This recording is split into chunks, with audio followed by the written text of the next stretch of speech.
If you're studying for the PMI-RMP exam, this is the place to be. I've already gone over Domain 1 and Domain 2 for the ECO when it comes to the RMP exam. And today we're jumping into Domain 3. Now it's time to analyze your risks. Figure out which ones actually matter to you. This is Domain 3, risk analysis, and it makes up 23% of your PMI-RMP exam. This is where you transform those long list of risks that we put in our risk register and we develop into actionable insights. And we do this through qualitative and quantitative methods. In simple terms, this domain is all about answering two questions. How bad or how good could it be? And what should we do first? So let's dive into it. Risk analysis has two layers. Qualitative analysis, which is a quick triage that ranks risks based on likelihood and impact. Then we have quantitative analysis, that deeper, data-driven modeling that tells you how much those risks could cost or delay your project. The key to this domain is understanding when to use which one of these different analysis techniques, how they connect, and how to interpret the results for decision-making. You'll be tested on tools like Monte Carlo simulation,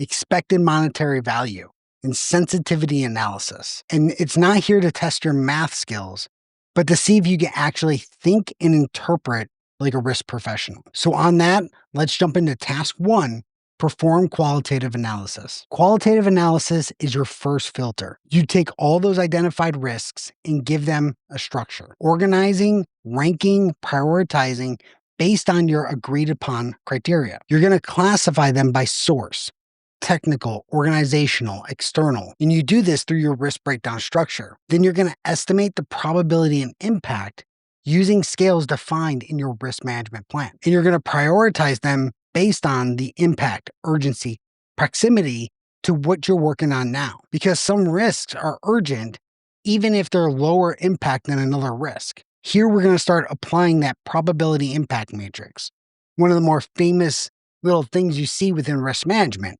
But we use this to visualize which risks demand action. So let's say you have two risks. Both have a medium impact, but one can occur next week and the other one can occur 6 months out. The one happening next week gets priority because proximity affects your urgency. You're also going to have to coach stakeholders to rate this consistently. If one department's high impact equals another department's medium, you're gonna have inconsistent results. And PMI expects you to standardize this process as the risk manager. So if you're on your exam, if you get a question that gives you 20 identified risks and asks what should you do next, the answer is qualitative analysis before quantifying and planning the responses, which moves us into task 2, perform quantitative analysis. When we do quantitative analysis, we go deeper. This is where we start bringing numbers more into the conversation. You have to analyze the risk data and performance metrics against your established baselines. This is where you're going to actually start doing forecasting, trend analysis, and looking at new and historical data. We start pulling in things like sensitivity analysis to see which risks drive the most impact. Or if you're technical and you have the right resources, you do a Monte Carlo simulation.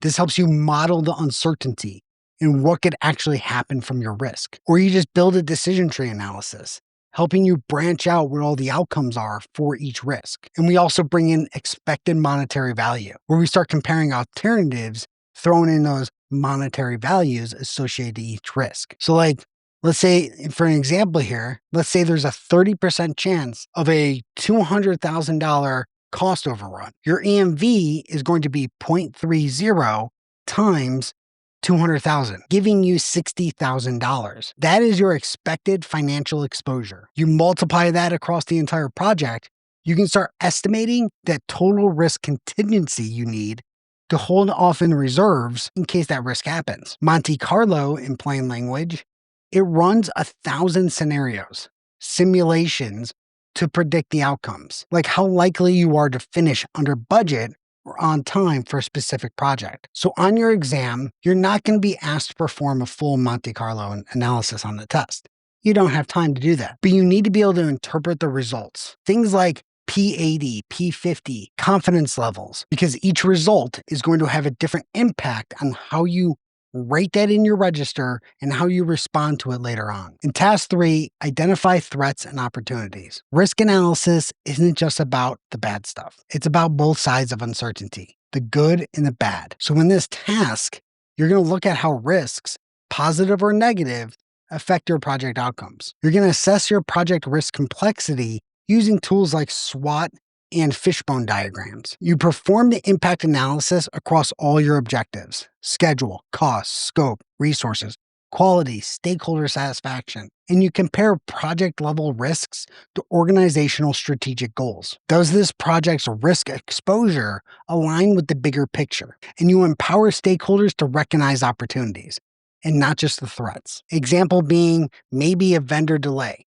A threat pushes your schedule back 2 weeks, but it also gives your testing team time to improve the quality of the results they're getting from another deliverable, which is an opportunity. So you document both and later decide how to handle each strategically as it applies to your project. So on your exam, if you get a question that asks for the best next step and the options all involve mitigating or avoiding a risk, but the risk is an opportunity, the right answer you're looking for is something like enhance or exploit, not mitigate. PMI is going to test your awareness for this.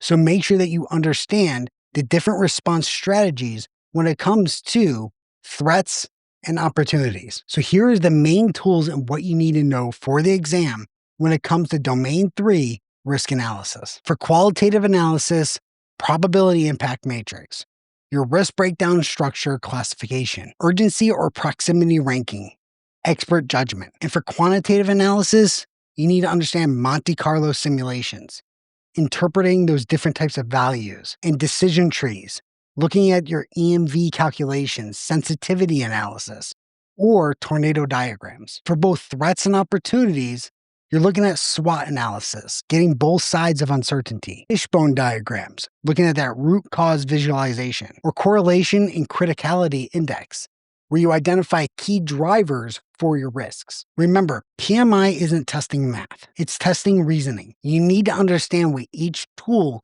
tells you, how to use it, and when to use it. What I really want you to take away is qualitative analysis helps you prioritize which risks matter most to you. Quantitative analysis is where we measure how much they matter. Always use data integrity. Check before you analyze. Garbage in, garbage out. Differentiate your threats versus your opportunities because you need to handle them differently. And make sure you're communicating the results clearly. Your analysis is going to drive leadership's decisions. All right, that's domain 3, risk analysis. A lot of information, only 3 tasks, but still 23% of your exam.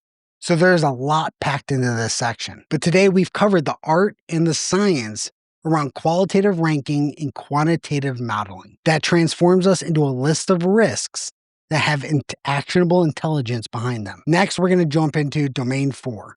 We're going to start developing risk responses when it comes to our whole list of risks, where we're going to turn all this analysis into an actual action plan, how to plan and implement the effective risk responses that actually work for your project. So if you found this helpful, drop a comment sharing which analysis method you've used on your projects. And make sure you subscribe so you don't miss any more walkthroughs I give you when it comes to studying and prepping for PMI exams. I'm Russ Parker, the Bearded PM, out.